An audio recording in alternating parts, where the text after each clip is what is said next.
Welcome to my channel where we question everything. Today's topic is the Duran. And it seems to me that the Duran is still taking some side road, and it went off the main road and continue with this. So if anybody helps them, then I believe somebody should actually tell them to them. I don't think they watch my videos. But lately, since the Kharkiv offensive, they have become a little bit emotional and going off the track. Now, I like Alexandra. I've been watching him for years on various shows and so on. And I don't want to badmouth these people. That's not what I'm trying to do. I'm just trying to supply a different perspective and, if possible, get them on the road again. Because they have done good work. Why they are deviating out at this stage, I'm not totally sure. But in any case, what they discussed was Bakhmut and offense that goes on there.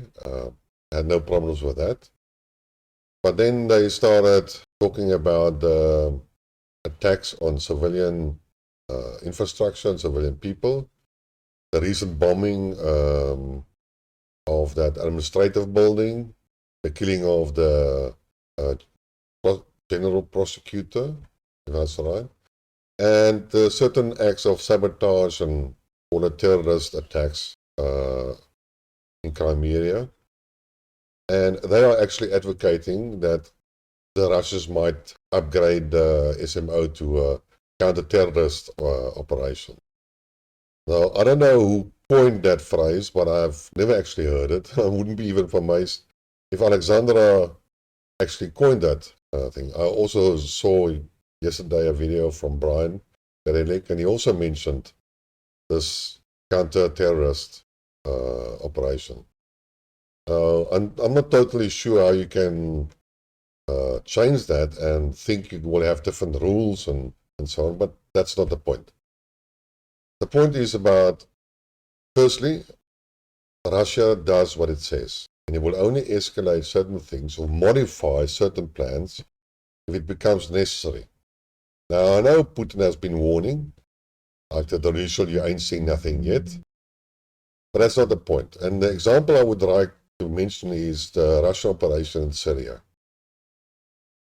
It is clearly stated what was the objective of the deployment of the Russian military to Syria.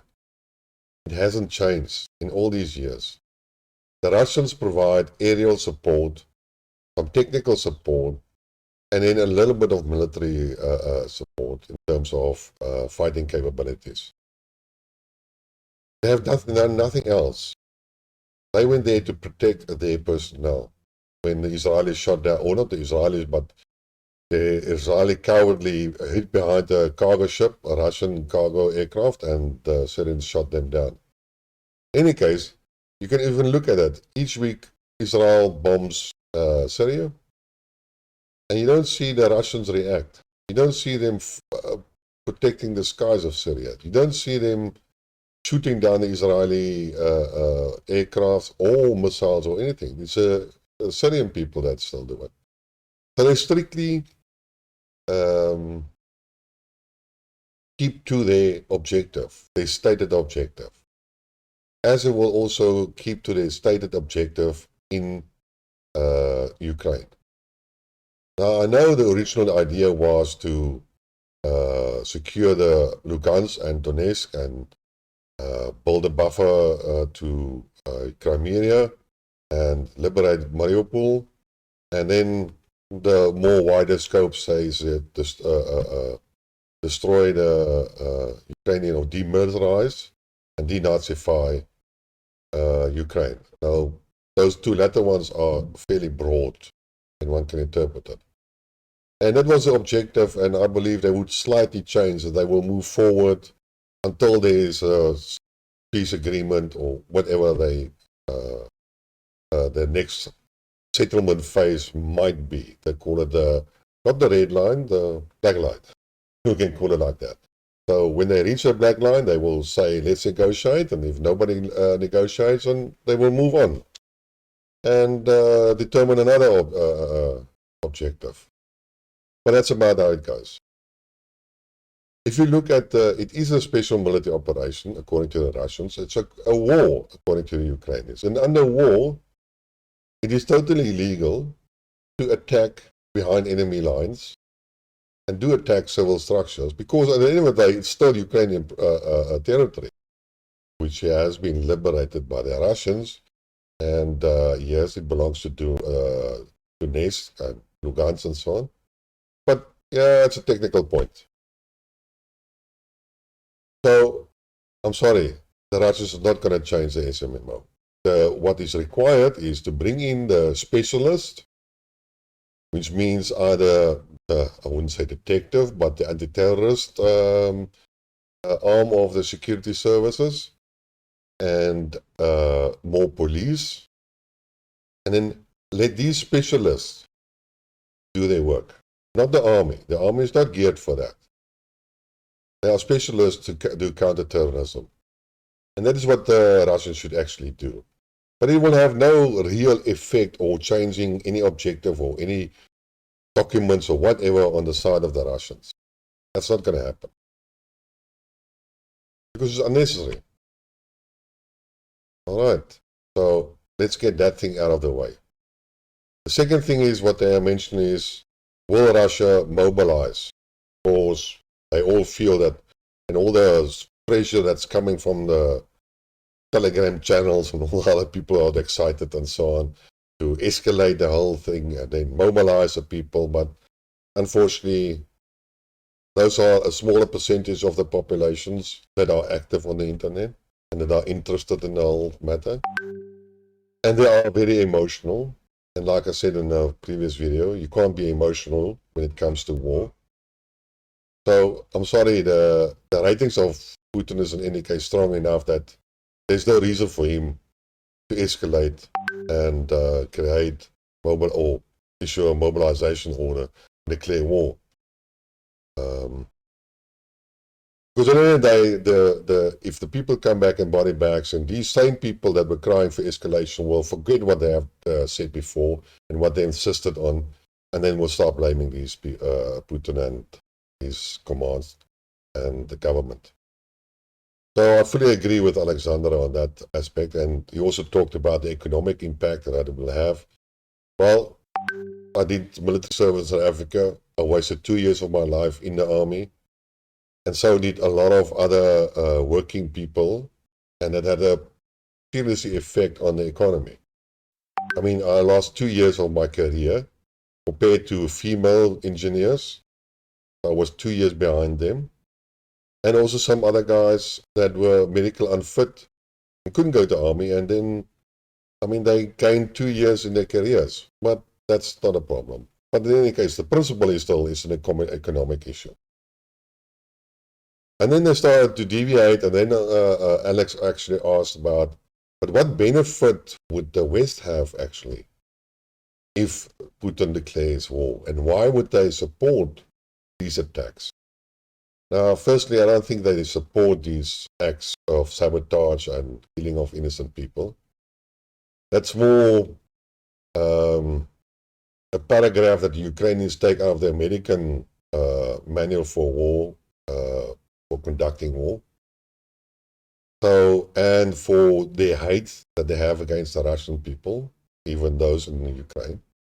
So they don't care much about their life. They want to actually inflict or put pressure on the civilian population. That's not going to happen. It's totally too small effort that they do.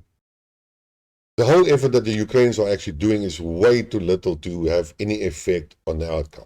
Doesn't matter how you look at it. Where is the one thing or the other thing, or the counter-offensive, so-called counter-offensive, or that offense on Kherson and so on. It's all stupid. It's going to achieve nothing. So in any case, but then they discuss, but what's the advantage of war? War it has no advantage for anybody. It is destructive. People get killed. Infrastructure are destroyed. Assets are lost. usually what happens, a monetary thing is devalue, debt is collected, economic are stagnating, so it will have nobody. And if you really think about it, then they all say, yeah, but it will benefit the rich people, and it will not, it will actually have a bad effect on the, no, it will have on the big people as well, except for a few here and there that are in the business of armaments. But the stock exchanges will fall. Money will lose their value. So unless these rich people, most of the rich people in America are in any case paper rich in terms of shares in their stock exchange. Yes, they have some fixed assets and so on and so on, but a lot of money will be lost if the stock exchange crashes. And that is the reason why, one of the reasons why the Reserve Bank of America did all these shenanigans after 2008. But, all right, let's stop it there. Then they argue about, from a economic point of view, it will be destructive, but then these people will have a political benefit. And it will basically, people will start to revolt. They will go up in arms, and if it goes too far, then even the police will join them. And later on, even the military. And then we remember the French Revolution, which is not the only type of revolution where the heads of states were decapitated or killed. It happened in modern times as well, but it's the most famous one. Okay. So it's not a good thing to stir up the masses. So there's a limit to everything. And political wise, it won't benefit them. They will be fired, they will be persecuted, they will probably be attacked somehow. There will be a mad guy who's mad enough mad enough to go and do it. And that's it. So, and then they talked about Germany as well. And yes, Germany had the experience with the Second World War.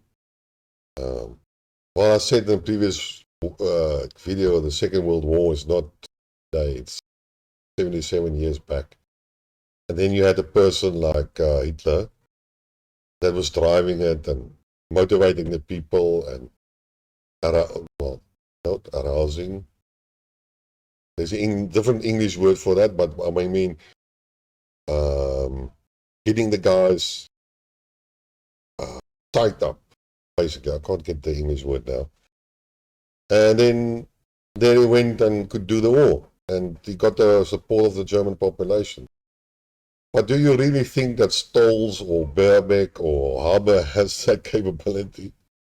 No. Neither Macron, neither Liz Truss. Come on. No. No. In any case, if you really look at what has happened, I mean, my family, like I said, I'm a German. All my family is still in Germany. My cousins, my uncles, my aunts, I know how they are. They are pacifists. They are not aggressive. And I'm sorry, unless you've got maybe a skinhead or type of, or these football hooligans or in any case. And then Alex mentions actually that it's the three Germans that are actually driving the whole destructive policies of Germany, which is again von der Leyen, which was in Germany, the Minister of Defense, and Baerbeck and Haber and so on. But no, if you read a little bit more, all these parties are actually supporting the war effort and the support to Ukraine and the self-destruction policy that the Germans have actually done. I can't now remember the lady's name, but she was from the far left party. And she stood up in their parliament or Bundestag. And she said directly the German government is having destructive policies and they are destroying the economy and so on. And now their own party wants to expel her because she's not towing the line and doing what the party has decided on what they believe. So, There's a freedom of speech and democracy and all this other stuff and so on. But in any case, so most of Parliament, the German Parliament, are actually supporting it. The funny thing, or the irony about the whole matter is that the right party, the AfD,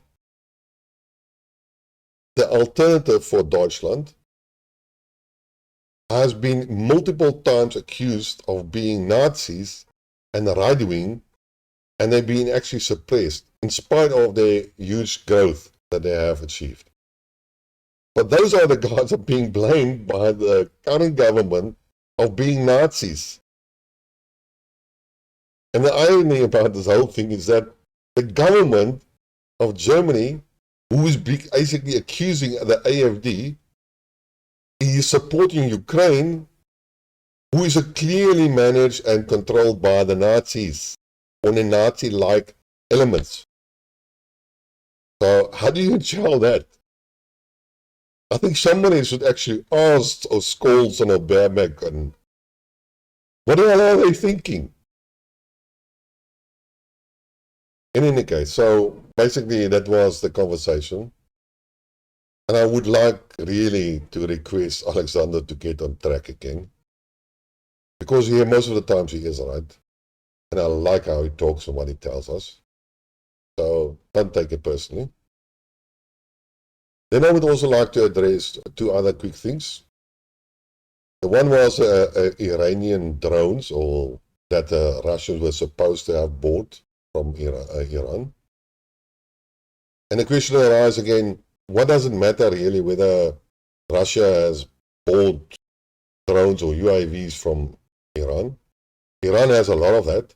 They're trying to build a relationship, a supportive relationship. And, you know, in business, you can talk from a business, I'll buy some stuff from you to gel the relationship, to get the friendship going, and I'll buy some of yours. Whether I need it or not, but that's a good gesture, and maybe Russia bought some. Apparently, the Ukrainians say that they have found some evidence. Well, they actually said that, did they say? The Russians took the Ukrainian UAVs and then painted them in Russian colors and then used them on the front.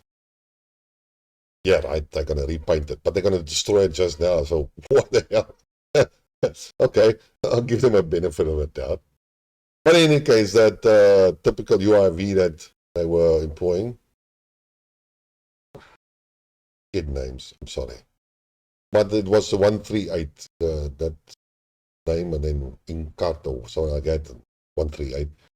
It has a range of 2,500 kilometers. And it's a kamikaze drone.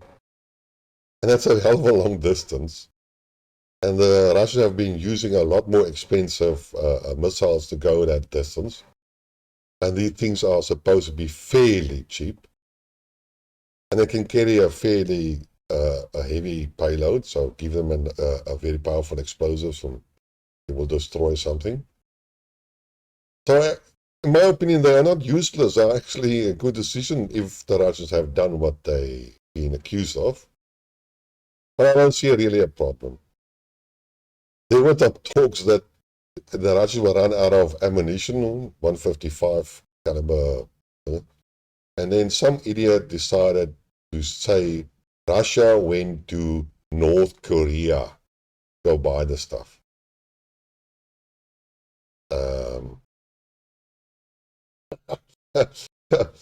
That's probably one of the biggest jokes this week. But in any case, somebody said it. Because I don't understand why they would specifically go to North Korea. Why don't they go buy them from their big buddies, the Chinese? I mean, that would be the obvious one. They are delivering gas, and so give me something back and give me the ammunition. But I know the Chinese might do it, might not do it, but why? Oh, North Korea, yes. And then I would like to talk about, just mention this again, it's just a tale of the story, is the HIMARS and the glorification of the HIMARS. And I just want to say that the only thing for what the HIMARS are effective is to shoot into civilian areas. Because if you look at the Defense Department of Russia briefing every day, they tell you every single day they shot down so many HIMARS missiles and so many of these tube-launched things. So they've been just catching these things in the air. And like I said in the previous video as well, if you cannot protect your assets, then there's no point in actually fighting. And the Russians are doing it very good with their anti-aircraft or anti-missile systems as they are being employed today. So, no, the HIMARS are not working. They have very little effect, except for killing civilians. And since in any case, it's not a problem for Americans to kill civilians because they have a nice name for that, like collateral damage. The thing will go on and on and on and on in any case. So unfortunately, more civilians will be killed, which is a war crime, but nobody really talks about it. So that's about today what I would like to say today about the whole matter. I would like to ask a question. I see some people, or a fair number, are starting to view these videos, but they're not pressing the like or the dislike button. I don't mind if you press the dislike button. If you don't like what I'm saying, fine, press the dislike button. If you like what I said, press the like button. It only takes a second. But I would like to have some feedback. And if nobody presses those buttons, I have no feedback, and I don't know whether I'm talking nonsense, or whether people agree with me or not agree with me. But it's your choice, but really, just press that like or dislike button. I would highly appreciate it. And only if you want to hear more, then you can subscribe to my channel. And I will also appreciate that, because at the end of the day, people would like to get some recognition for the work that one is doing. Although I'm not doing it for work, I like what I'm doing actually. Yeah? So, until next time, cheers for now.